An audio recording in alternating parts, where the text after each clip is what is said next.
Welcome.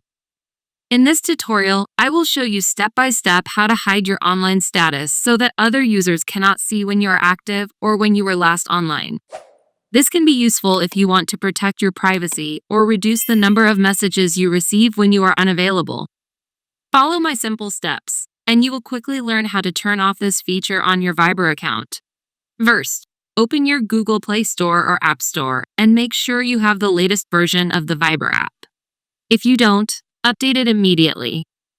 Once you've done that, open your Viber app. As soon as you do that, tap the three dots in the bottom right corner to open the menu. Once in the menu, select the Settings option.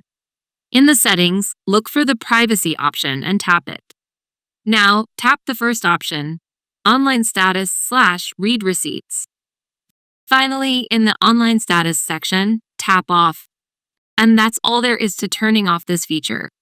If you found this video helpful, don't forget to like it and subscribe to my channel. Thanks for watching, and see you very soon.